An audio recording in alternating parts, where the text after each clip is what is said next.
I'm Melissa. I'm Jam. And I'm a chemist. And I'm not. And welcome to Chemistry for Your Life. The podcast helps you understand the chemistry of your everyday life.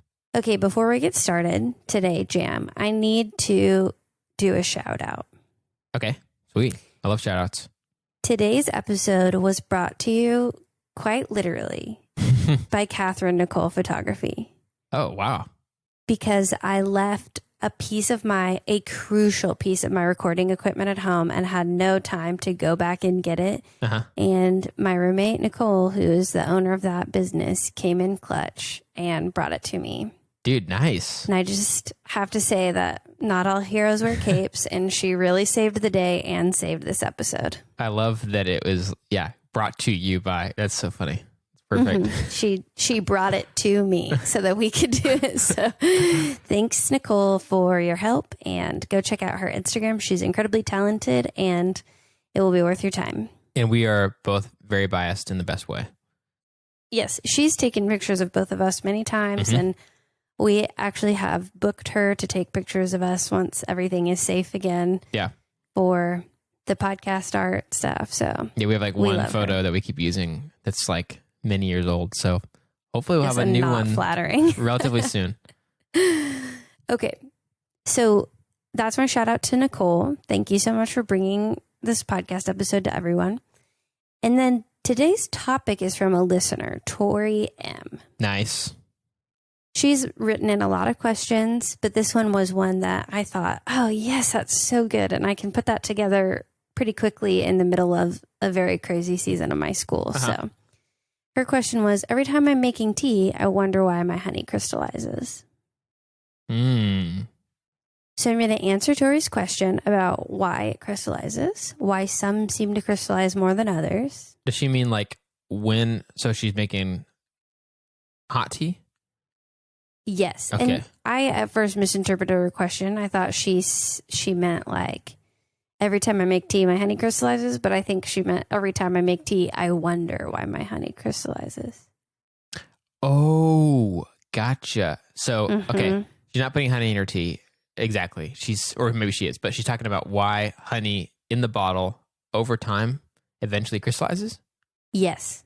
Gotcha. Okay, I also misinterpreted that. I remember seeing that email, and I read it the same way you did initially, and now I get it. I thought like, she's putting it in her tea and then it crystallizes, or is she putting it in iced tea and then it, because it's cold, I don't know. I don't know. I thought, what does she do every time she makes tea that it recrystallizes every single time she makes tea? Yeah. So I was confused initially. What kind of tea is she making? Exactly. So this ended up being a really exciting episode to make, but initially I was confused. So we're going to answer those questions, and then we're also going to talk about why organic chemistry is the best honey, and a few other things. Wait, can you prove that organic chemistry is the best? I can't prove it. That sounds but my opinion as an organic chemist is that organic chemistry is key for honey being tasty and delightful. Okay. That's a little better. I feel like you were kind of saying something that like was a little bit unscientific and unable to be backed by science. No, it's definitely backed by science that organic chemistry is the reason that honey is tasty, but maybe not the best. That's fair. Right. That's a subjective opinion. Okay. Awesome. So we've got a lot of stuff going on today. First, do you remember when we talked about hand warmers? Yes, I do. And the hand warmers would go from something dissolved in a liquid to crystallizing into a solid. Right. Okay. Honey and hand warmers are going through the same or a very similar process when honey crystallizes. Oh, okay. Interesting. So there's an idea of solubility in chemistry. And different things have different amounts that they can dissolve in different solutions. So, for example, only a certain amount of salt can go into water. That's called the solubility coefficient. If you heat up water, more salt can dissolve in the water. Right. So if you exceed the amount of material that's dissolved in a liquid, if it's above the solubility coefficient, usually that's done by heating it up, dissolving more in it, and letting it cool down without it having the opportunity to crystallize. That's known as a supersaturated solution. Okay. It's fully saturated and then some with the stuff that can dissolve in it. Right. And when you have a saturated solution, it wants to crystallize. So that's what happens with the hand warmers. We give it a nucleation site and it instantly crystallizes because it's so saturated. Right. That's what happens with when you make rock candy. You heat up that water and dissolve more and more sugar into it. And then when it cools down, it crystallizes. And honey does something similar. Honey is a very saturated water solution. It's got a lot of stuff in it, but primarily water and sugar. Okay. Very saturated water solution. And so over time, the solid will start to come out of the solution and become its solid form rather than being dissolved. Oh, okay. Interesting. So it's like when we made snowflakes, it's similar to the hand warmers. It's similar to making rock candy. All of those things are a crystallization of the liquid coming into the solid form or the dissolved coming out of the solution. Right. Weird. Yeah. So that's it. That's why honey crystallizes, is because it has so much sugar in it. But if you have your standard honey, there's going to be lots of types of sugar in there. Right. The primary types are going to be fructose and glucose. Okay. Okay. So depending on the type of flower, the nectar from the flower that's used to make the honey from the bees, there's going to be a different ratio of sugar, of the different kinds of sugar.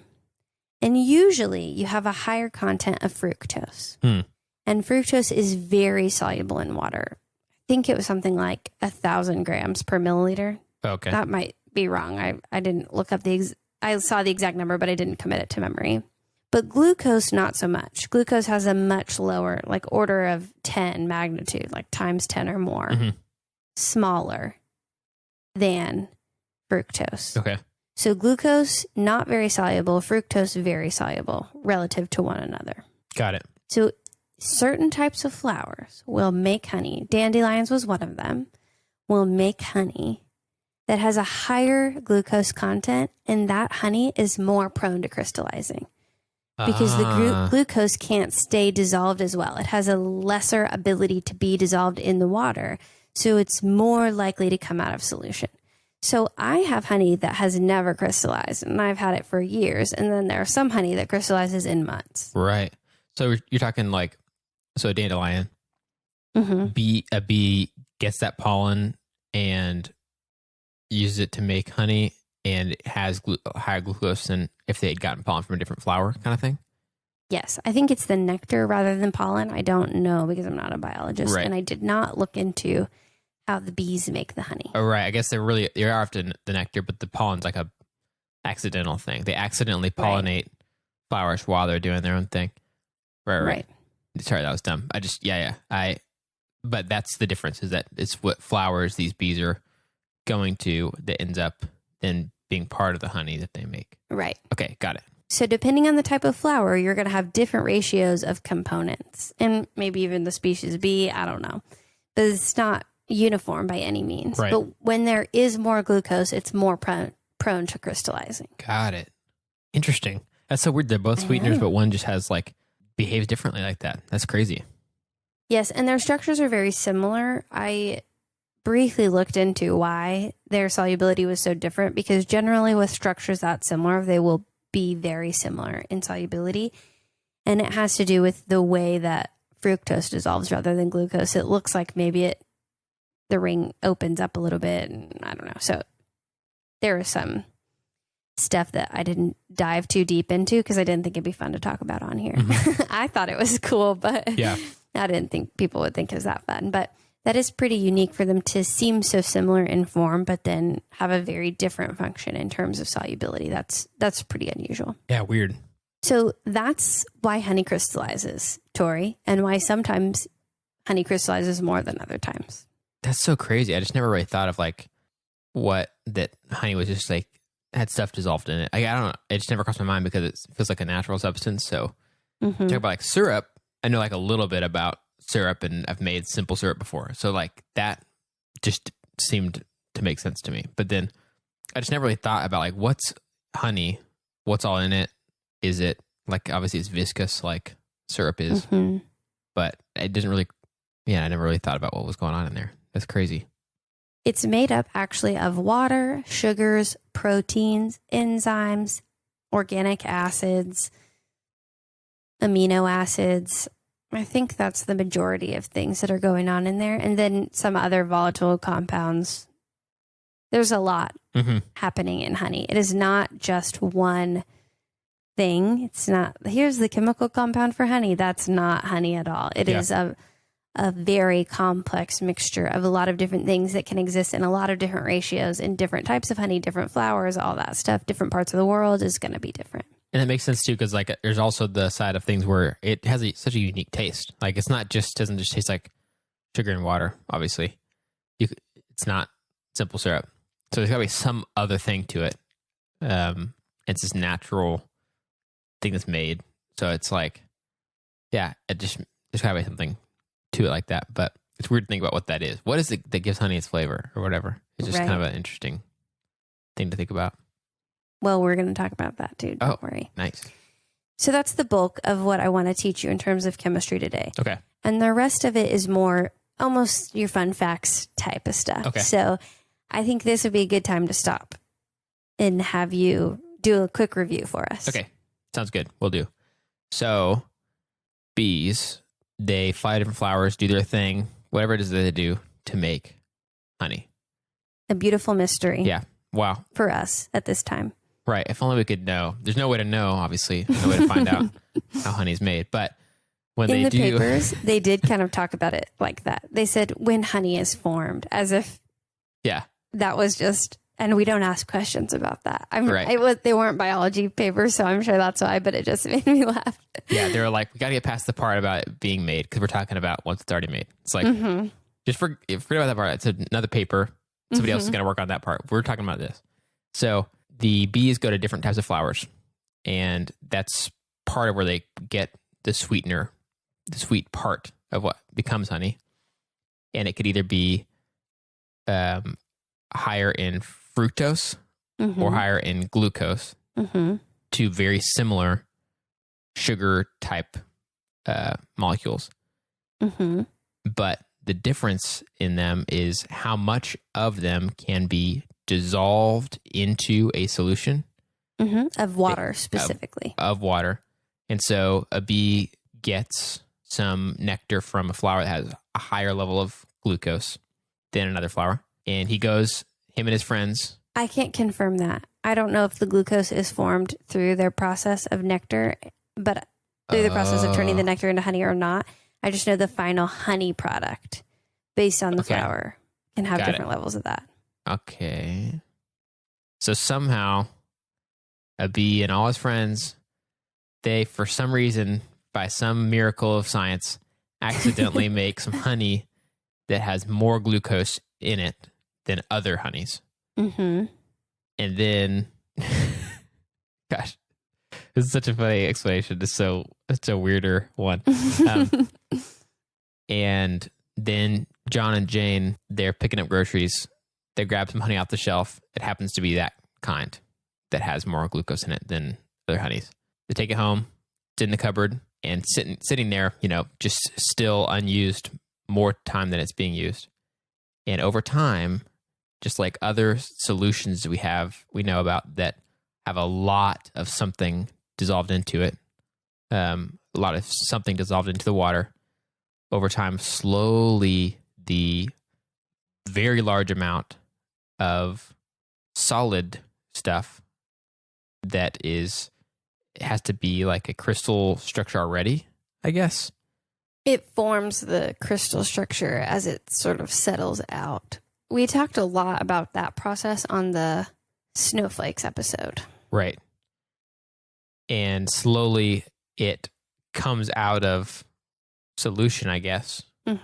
And the stuff that was dissolved in starts to form this crystal structure And over time, then you check in the cabinet, you've got a little plastic bear who is full of crystal shiny stuff that is a lot harder to put on your toast or your biscuit. That is a great description. I like the way you describe it comes out of solution. It's so much stuff. It just basically can't be dissolved in there anymore. Right. So it comes out and also, it makes this solid. This really, I think I was really helped. This idea doesn't feel super hard for me to wrap my head around now that I'm learning about it for honey, because I think for me, the hand warmers episode really helped me see that, especially because we had an actual visual, like we got to mess with those hand warmers. Right. And literally see the crystal structure form and the stuff that's dissolved into that water come out of that solution and form crystal structure instead. So I feel like that visual was huge for me. So basically it's like that happening, but way slower. Right. And probably not as hot in your hand. It should still be an exothermic reaction though.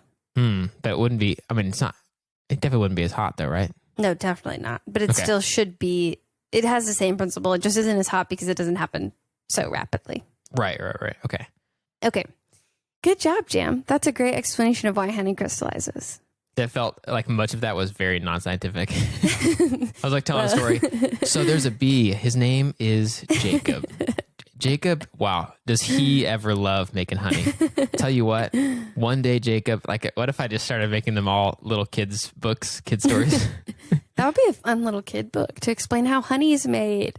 Okay, trademark, register, don't steal our kid book idea. Guys, seriously, this time, we're not going to file any documents with the government and stuff like that, but just can we have an honor system on this one?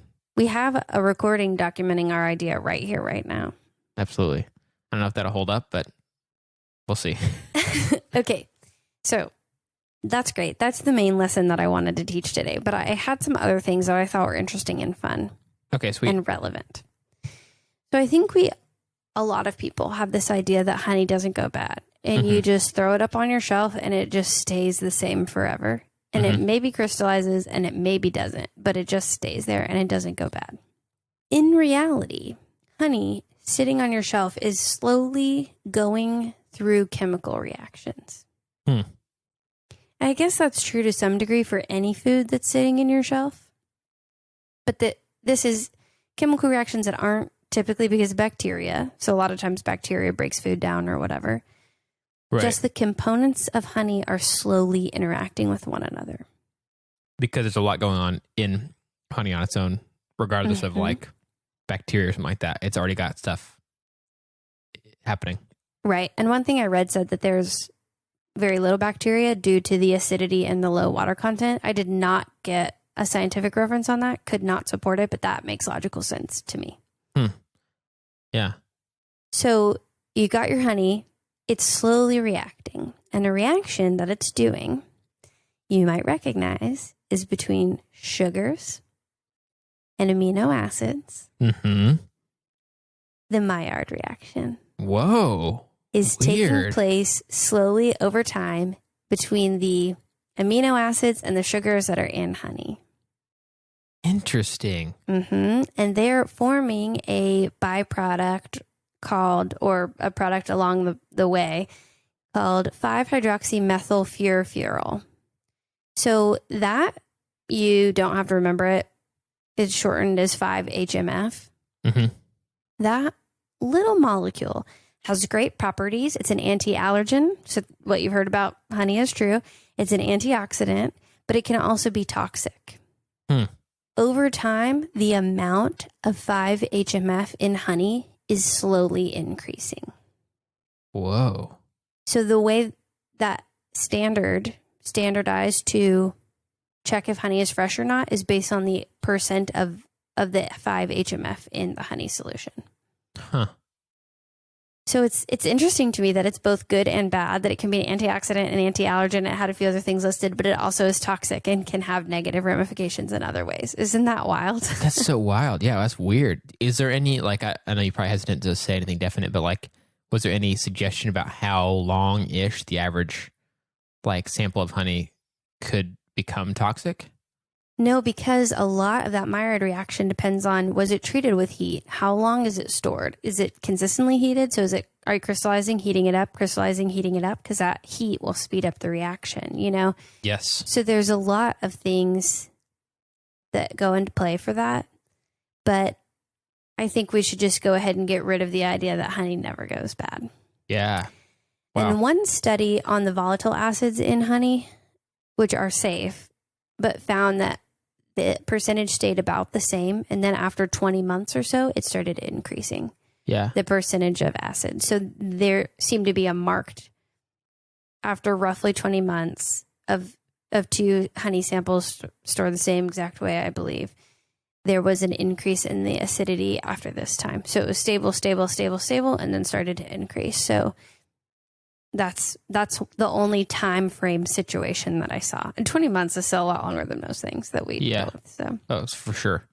I feel like most people who might like use honey on a regular basis would either use it all in that time or it would crystallize and they might not like bother with it. Like I know I've gotten to where like I have a little, like maybe like a third of the bottle left and it crystallizes and I just throw it away. It's like, I don't really want to heat it back up. Well, sometimes the bottle says, don't heat this bottle. Because of the plastic. Bottle. Yeah. And then I'm like, oh, I don't want plasticky weirdness getting in the honey. So I just toss it. But a lot of times we use it before. So I feel like, 20 months, it's a long time. Well, that was the only time range I saw. But maybe you can check with the Codex Alimentarius, which is an international organization that defines the authenticity of honey and other foods. And it establishes the identity and essential qualities required for honey intended for direct human consumption. So that's who's looking out for you. Maybe you can go check their annual publication and see. So if you open your cupboard and you're thinking, man, my honey's been here for a while, you can call 1-800-CODEX-AQIDA. What was the other word? I don't even know how to say it. It's Alimentarius, ALIMEN. Perfect. Easy to remember. 1-800 Codex Alimentarius to ask them about your honey. That's exactly right. Also, don't be mad at us, Codex Alimentarius. We're just playing around with you. Okay. Yeah. Thanks for doing what you do. Thanks for doing what you do. So that was kind of fun. And their honey standards and honey laws put into place based on those standards by this company, or this organization, I guess is more accurate. That's, I think, affiliated with the World Health Organization and the United Nations. So that's cool. Sweet. And there was a report that came out about honey tampering that said the most common forms of honey tampering are the addition of cheap sweeteners. Oh, yikes. So then your other option is honeybees fed with sucrose. That's honey tampering. So those are the two most common forms of honey tampering. So it's good that there's some people out there putting some standards in place for us. Seriously. So they're trying to stop that from happening, right? So does that mean that most of us can feel good about the honey we're buying? Like, at least it's not like... I think so. I mean, it's probably... I know there's like raw honey or like local honey and stuff like that, but like just regular old grocery store honey, if these guys are able to crack down and set standards that our honey's hopefully not being juiced. Not positive. Because it could be that by feeding the bees the sucrose, it still is like considered whatever. I don't know. Yeah. You know what? I have a friend at the FDA. We have a friend of the podcast at the FDA. So maybe we can touch base with him and see if he knows if that's true. Yeah, that'd be awesome. Okay. Last but not least, organic chemistry is the best. Because honey, opinion, hot takes by Melissa. Organic chemistry is the best. Honey is acidic, and it's acidic due to enzymes that honeybees secrete when they turn the nectar into honey through some magical process. And those enzymes break the sugar down into organic acids. And those acids contribute to flavor and color and can even be used to determine the origin of the honey. Whoa. I know. So organic chemistry contributes to honey and all the sugars. Those are all organic structures as well, carbon-based structures. All of that. Tasty and deliciousness is brought to you by organic chemistry. I love organic chemistry. Thank you, organic chemistry, for the delicious flavors you provide for us. Organic chemistry definitely has some serious territory. They're like, we'll take sugars, we'll take flavors, we'll take soap. Yeah, they've got a lot of the good stuff. Yeah, organic chemistry is awesome, and it's everywhere. It's all around us. And it doesn't seem that anyone taking the class realizes that. And that's actually my research. I'm doing a presentation today. This blends really well into my happy thing for the week. So I'm just going to combine this all into one. Perfect. My research is on why students seem to hate organic chemistry, and that there's this disconnect in classroom organic chemistry that's seen as terrible and awful, and everyone wants to drop out of it. And it has terrible drop withdrawal failure rates compared to the organic chemistry that we talk about on this podcast. That's interesting and applicable and everywhere, that educators see, organic chemists see, but students somehow, that's not the reputation that organic chemistry has before it. The reputation is notorious. So right. My happy thing for this week is I have completed my proposal on that research, proposing that research as a study, and I present it to my committee in 4 days. And then I will be done with that part of my education. I'll have passed my qualifying exams. Hopefully I pass and be able to move into the next phase of focusing fully on research and finishing my PhD. So that's really exciting. Nice. Awesome. Dude, that's great. Very good news. It's also, I'm very tired and I had no time to go home and get the piece of recording equipment that I missed today. So that was a fun transition. So that's my week in review and my I love honey and organic chemistry soapbox for today. Nice. What about you? How's your week been? So my week's been good. I kind of struggle with something cool to talk about, so I'll talk about something that's arguably less cool, but there's a show I love that, I mean, there's nothing like finding a show that you love, you know what I mean? And there's also nothing like finding a show that you love and then getting other people to also love it. Ooh, yeah, that feels good. So there's a show called Dark. I definitely want to shout it out because this show doesn't get enough love, honestly, and I've been trying to get attention on it since like 2017. And I've been trying to get my brothers to watch it also forever. So I've been watching the third season with some friends remotely, which has been so fun. It's the third and final season. So that's huge. Whenever it's like any show, you know it's the last season and you're watching it and you're trying to pace yourself and stuff. And it's fun to watch it with other people. So that's been very cool. We have not finished it yet. We have 2 episodes left. But just to say, definitely check out Dark. The pitch is that they planned 3 seasons before they ever filmed anything. And so it's like this 3-season long story that they had, you know, planned and intricately woven together from the beginning, which is very rare, I think. Yeah. And I like a good ending. I'm tired of TV shows going on past their prime. Totally. Absolutely.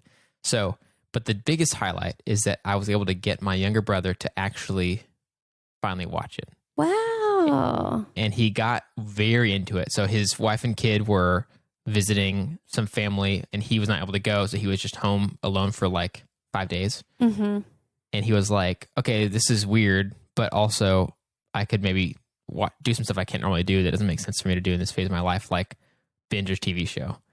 And, that's exciting. And so he watched all of the first season, was texting me all the time during it, and was like, what just happened? And like, what does this mean? And like, I just saw the part, don't tell me anything, but like, what the heck? Like, he'd ask questions, but be like, don't tell me. And, you know, and then he burned through the second season like the next week. Wow. Pretty fast. So he definitely got, you know, he got hooked. My male roommate, I live with a couple, he got really into it. And so always in the background of me prepping for my proposal week was this German whatever. And then he and some of our other friends got my boyfriend to do it. And now he's listening. Good. So that's also still, now that my roommate's finished, now it's transition. So it's just Dark has been in the background of my life for about a month now. Dude, that's perfect. I got to talk to your BF about Dark.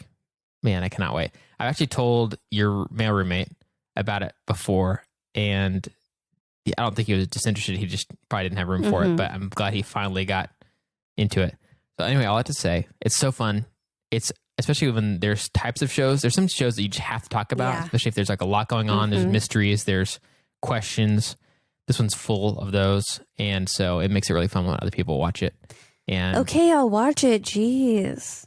dude, oh my gosh, you have to. I can't tell for sure if you'll end up hating it, disliking it, but it's in the sci-fi realm, and it's got incredible acting and great writing. So I'm sorry, but I could ramble on that forever, but I'll just leave it and say, show's great. Love when people watch a show that you love, and if you have some room, give this show Dark on Netflix some love. Well, thanks so much, Jam, for telling us all about Dark and for coming and learning about how great organic chemistry is yet again. Thanks to all of you listeners as well. We love you guys so much. We could not do this without you. And thank you for teaching us. Melissa and I have a lot of ideas for topics of chemistry in everyday life, just like honey, which a listener named Tori suggested. Shout out, Tori. But we want to hear from you. Some of these ideas are so awesome that you guys send. So if you have questions or ideas, you can reach out to us on Gmail, Twitter, Instagram, Facebook at Chem for Your Life. That's Chem, F-O-R, Your Life, to share your thoughts and ideas. If you'd like to help us keep our show going and contribute to cover the costs of making it, go to ko-fi.com/chemforyourlife and donate the cost of a cup of coffee.